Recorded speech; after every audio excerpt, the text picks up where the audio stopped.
Hi everyone. Today I'm here to share with you 7 meals that you can make from your pantry. A few minutes ago I stepped inside my pantry and I found some things to put together for 7 new meals that we will make this week to have for our dinners. I hope that you'll stick around long enough to watch and that you might enjoy them and get some ideas from what I have to show you. Thanks.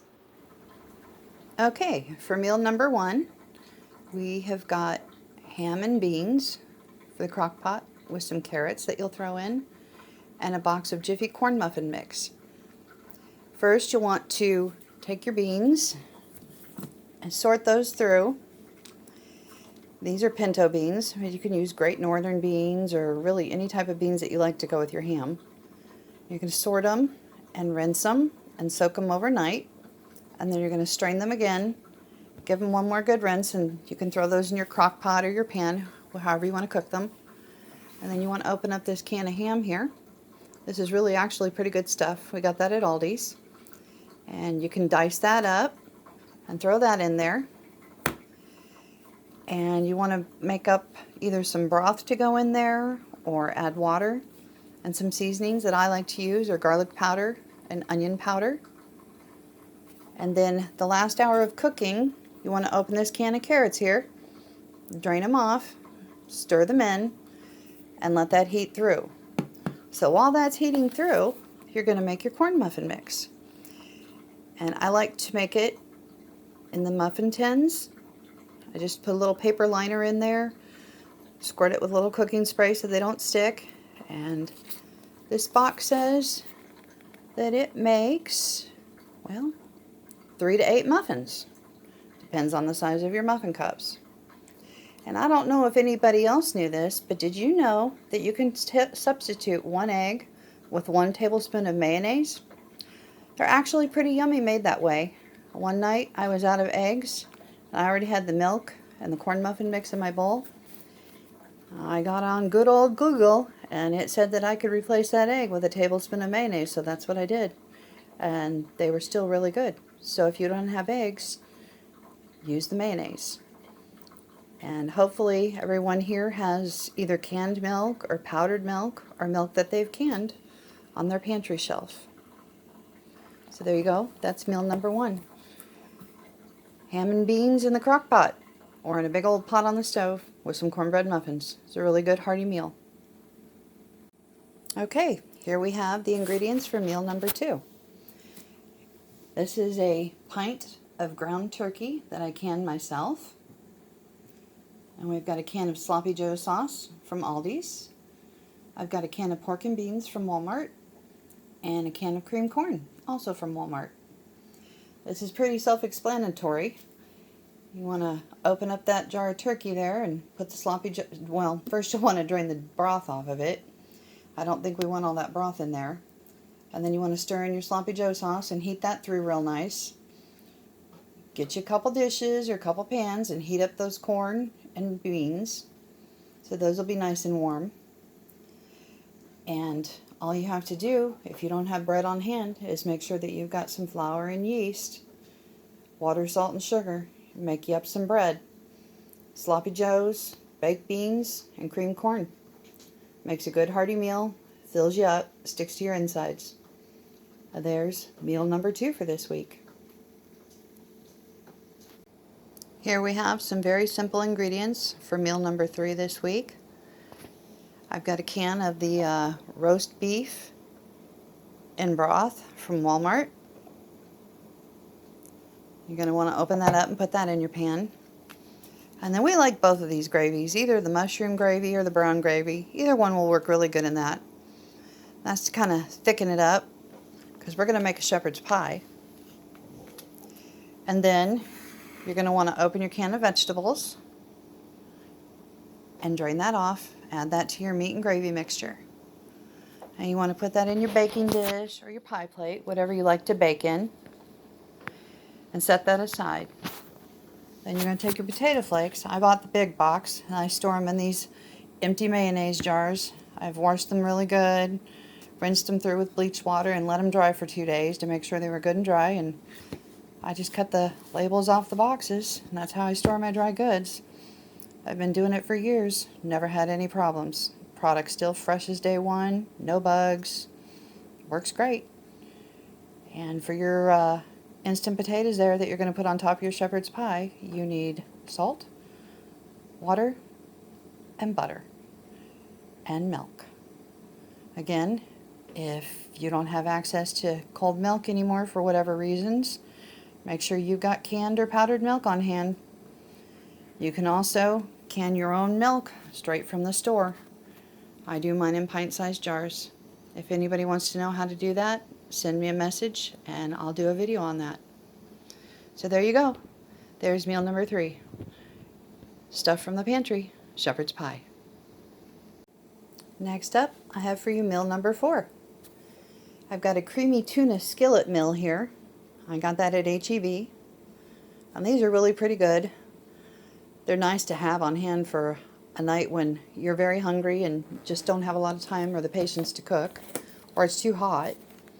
And as you can see by the directions here, all you need is 1 5-ounce can of tuna, some butter, and water and milk.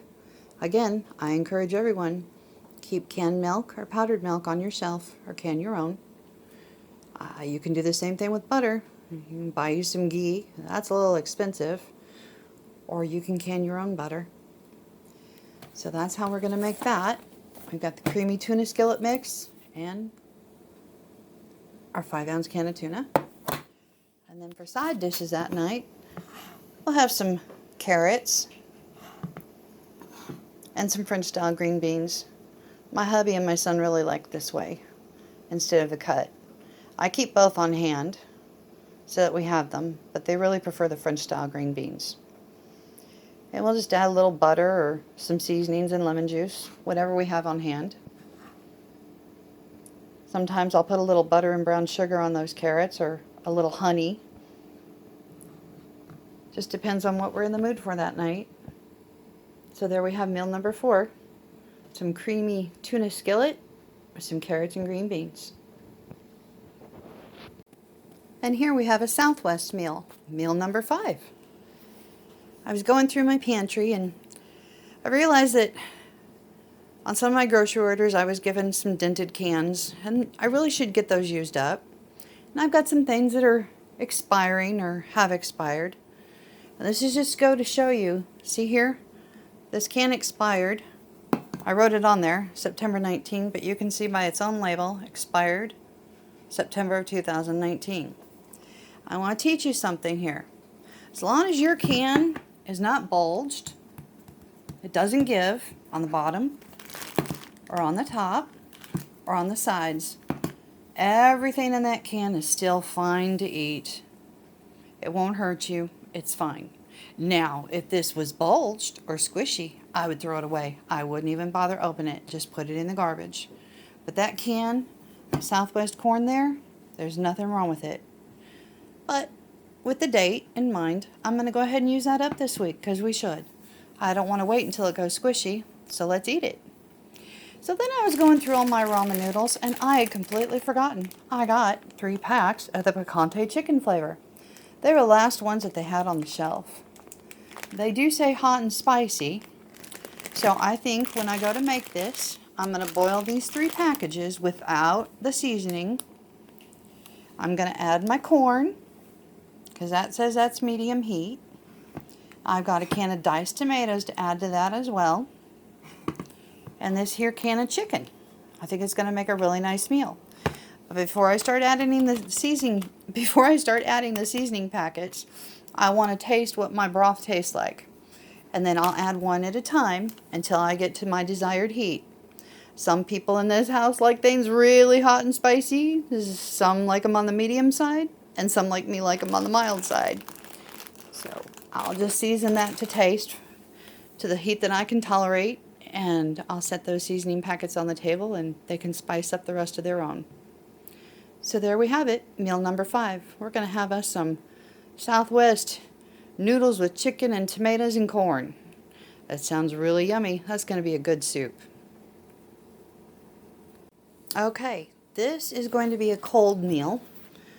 And this is from a recipe I found online, so we've never had this before. And this will be meal number 6. This is going to be a cold tuna pasta salad with some chickpeas. So what you're going to want to do is you're going to boil your bow tie pasta, drain that, and start getting it cooled down. I usually just throw it in a colander with some ice cubes, and when it's just warm, then I'll put it in my refrigerator and let it finish chilling. I don't like to put hot things in my refrigerator. That's not good on the rest of the food in there. So boil that up, get it cooled down with your water, throw some ice cubes in it, and stick it in the fridge to chill. Meanwhile, we want to open up this can of tuna here. Now, the directions said to use tuna in oil, but I don't buy tuna in oil. I buy tuna in water. And they said to use the oil off the tuna. I don't think I want this tuna water in my pasta salad, so I will be draining this. But in place of the oil, I have me here a little bit of olive oil. So we'll use that, because I don't have tuna in oil. And then, I got this free can of chickpeas in one of those courtesy bags from Walmart pickup. And we've never had these rustic Tuscany chickpeas. So I thought, you know what, that'd probably be good in that pasta salad. We'll try it like that. It says here that they are in a tomato and olive oil sauce with Tuscan style herbs. And with that in mind, I may not even need that olive oil. I may not need that. We'll taste this first and see how it goes. And beans, I don't want to fool with a lot of seasonings that night. I'm just going to open this up here and sprinkle some of this in there to taste until I like the way it tastes. Have my hubby give it a taste test.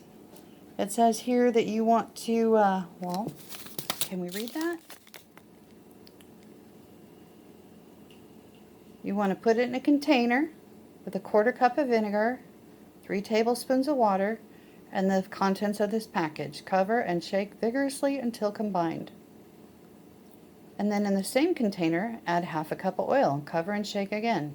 Well, see, there we go. I need that oil after all. So this will go in my meal kit. I'll measure out some of this pasta into an airtight container, or I'll just leave it in there and make a note on my recipe card. We're going to have those chickpeas, the tuna, little tuna Italian pasta salad, nice and cold for one of these hot evenings. There's meal number 6, straight from the pantry. And here we have our last meal, meal number 7. And in my house, what is a week without pizza, right? Can anyone else here relate to me on that? I like to keep these on hand, although there are times when I make my own pizza crust. I either put it in a bowl and let it rise on its own, or I'll throw some ingredients in the bread machine and set it on dough. But my pantry shelf for emergencies right now, I have some of these on hand that I got on sale, 3 for $1. I thought that was a really good buy, especially with prices the way they are right now. And then just in case we don't have any cheese, I have one of these in my pantry right now on backup. So, and as it is right now, I don't have any mozzarella in my refrigerator. So we might just be using this on top for the cheese. Unless I get to the store this week, but I'm not going to make a special trip and waste fuel just for a package of cheese. Not with gas prices the way they are. And again, we've got some Prego Alfredo sauce flavored with savory bacon. And it says that is made with real bacon. You know, we've had this before. It's pretty good. As you can see, my expiration on that, again, was from 2019. I've got to really stay on top of rotation and keep things moved to the front. But it doesn't give at all. It's still sealed super tight. It hasn't discolored. It's still the same color it was. So I'll open that up. I'll give it a little taste test on a spoon first just to make sure everything smells and tastes okay. I'm sure it will. I've had those expire before and still used them. And I don't have any chicken breast right now. I'm still waiting for a sale on that. We can't afford to pay $2.79 a pound in our area right now. I'm sure glad I canned up these chicken breasts last year. As you can see, I did this on October 30th of 21. I've got 6 pints of this chicken breast left. I dry canned that. You just put your raw chicken breast in there, put the lid on, and then pressure can it for meat times. If you're interested in finding out how to do that, let me know. It's one of the simplest things on earth there is to can. Raw chicken in a jar and your pressure canner. And I tell you what, this tastes way better than any metal can you're going to buy on the shelf anywhere. This tastes like you just took it out of the oven. It's so tender and it's so juicy and moist and it just falls apart. We absolutely love it. I only have a few jars left. That's why I'm watching for sale on that. I need to get some more canned up. But there we go. We're going to have a chicken Alfredo pizza. And I do have some Roma tomatoes in my refrigerator, so we can dice that up and put that on top. And if I do get to the store, I'll be buying that mozzarella and maybe even a little pouch of real flavored bacon pieces. Or cook up some bacon out of my freezer might even be a better idea. We do have some of that left still. So yeah, a chicken Alfredo pizza for day number 7, because what's a week without pizza? I hope y'all enjoyed this. And I hope I gave you guys some ideas to go step into your pantry and make up some meals. I think my family will be pleased with all of these. And I hope that I gave you some ideas to step into your own pantry and use what you've got on hand right now with these prices the way they are. I tend to only buy things that are on sale now. God bless y'all, and you have a wonderful day.